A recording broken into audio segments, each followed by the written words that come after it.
Forget the 2-bucket method. There's a better way to safely wash your car. Let me show you. All right, y'all, so the 2-bucket wash method has been with us for a while. And when we're detailing our vehicle, really the whole purpose of all of these different techniques is that we want to prevent scratches. We want a crystal clear finish and we don't want scratches. We don't want those swirl marks. But there's a much better way of going about that. And that's with doing a pre-foam. And so pre-foams are typically higher alkaline products. And as a quick car shampoo 101, you have basically pH neutral car shampoos. And on the pH scales, things can be more alkaline or they can be more acidic. So they can be a higher pH or they can be a low pH. And typically your alkaline shampoos are gonna be your pre-foams because those are fantastic at removing dirt, road dirt, grime, and things like that. On the lower end of the pH scale, on your acidic shampoos, those are great for mineral deposits, lime scale, think water spots.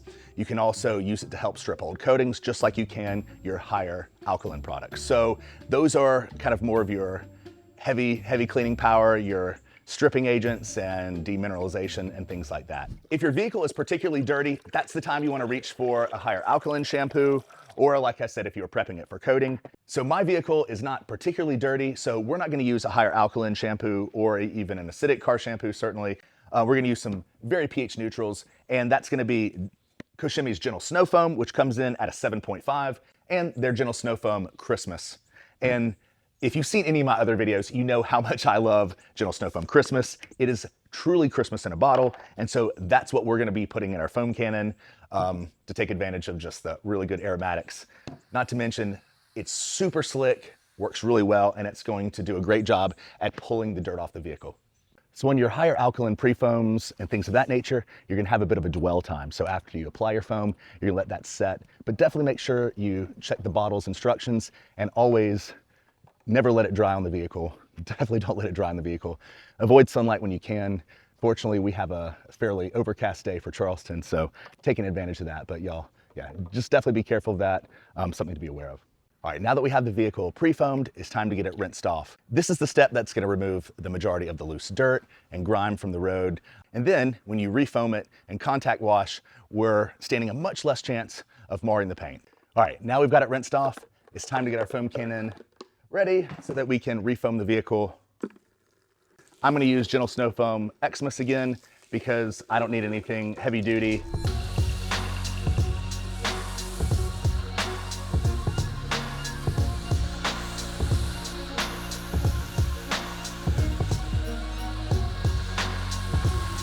All right, y'all, so before we do our contact wash, I wanna talk about something that I think is a non-negotiable with this wash method, or just any modern day wash method period, is a grit guard. And grit guards go in the bottom of your bucket. So when you're dipping your wash mitt or wash medium of choice into the bucket, all the contaminants and dirt are gonna go underneath the grit guard.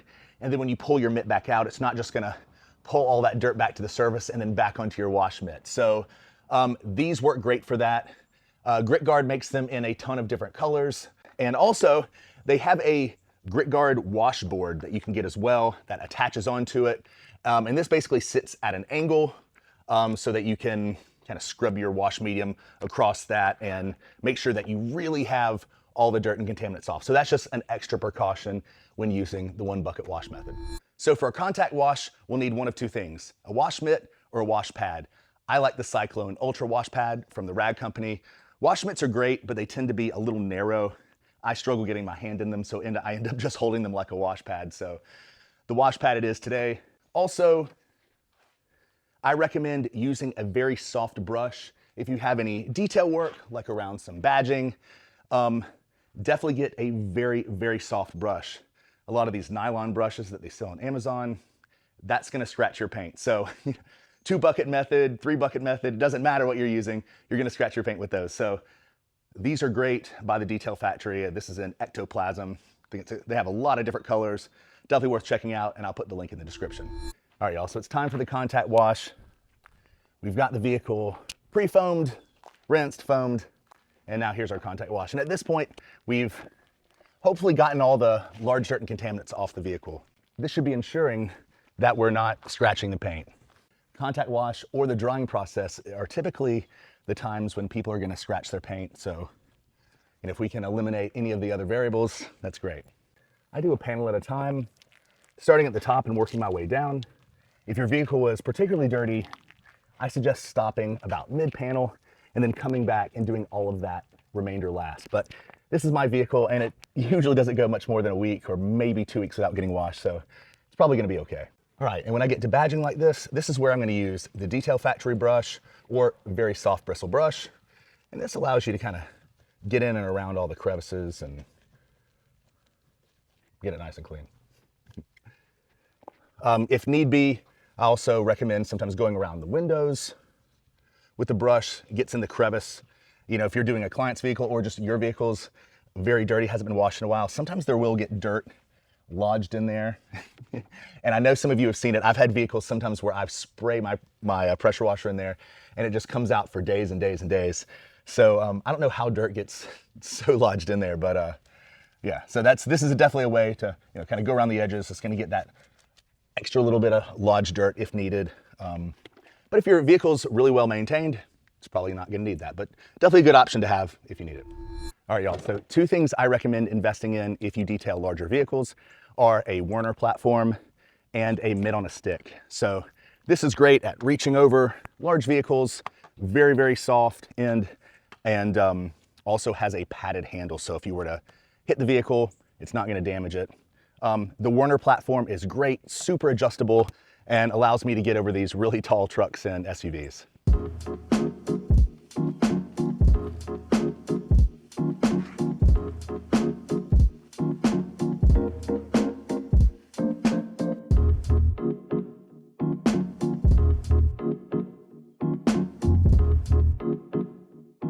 All right, now let's get it rinsed off.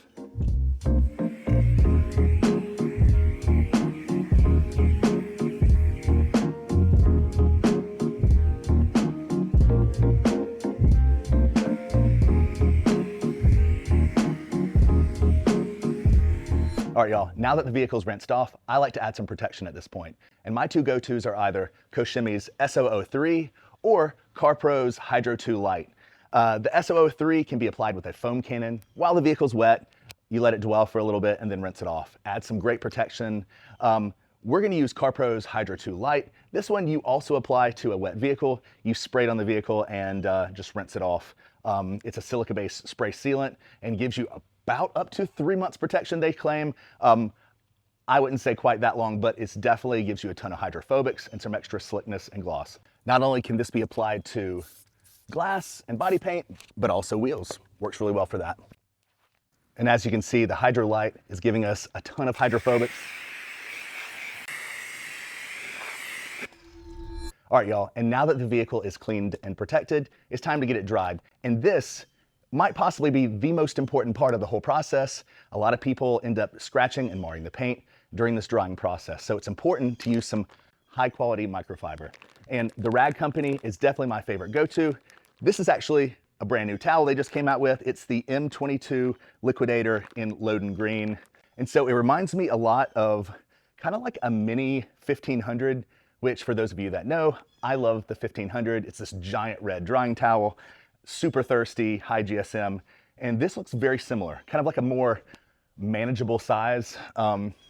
Anyways, let's use it. And here's a bit of a pro tip, y'all. So when you're using microfiber towels, go ahead and dampen it first. It's gonna help it absorb the moisture better, and will also, one other thing to help prevent the marring. But we have one more thing to help us. And y'all, that is a drying aid. And so the one I like going to is Yum Detailer. The reason I like it so much is not only does it provide a ton of slickness, but it doesn't have any added protection. And so many of the drying aids out there, they have, wow, this is so slick, y'all. You've got to try it. But yeah, so many of the drying aids offer protection, which is cool. But you know, I don't always want protection in my drying process. Sometimes I just want some added slickness. Like for example, we already added protection, so we don't want protection on protection on protection, right? It gets to be a little ad nauseum, a little crazy, and can definitely cause some streaking. So you don't want that.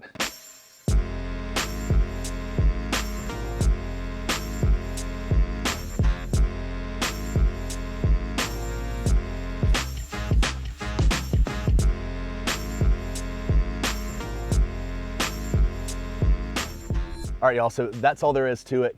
And my point of this video was not necessarily to say that someone is doing something wrong or that this is the way that you have to do it. It's to show an alternative. For a while now, the 2-bucket method has sort of reigned supreme, and with the introduction of pre-foams and more extensive chemicals that we have at our disposal, I just think that it's not necessary. Now, however, if you do have a garage-kept Gullwing or Bugatti or something with some flawless paint, something that's going to go to a car show and you really want to take care of it, hey, any extra step that you can do to prevent potential marring, I'm all for. But hey, if you disagree with me, I want to know what your method is. What's best? What do you use for your vehicle? What do you use for your clients' vehicles? Let me know in the comments. If there's any of the products that I used in this video that you would like, you can find them all in the description. And be sure to use my code CD10 to save 10% off your order. Y'all, thank you so much for watching, and as always, we'll catch you next time.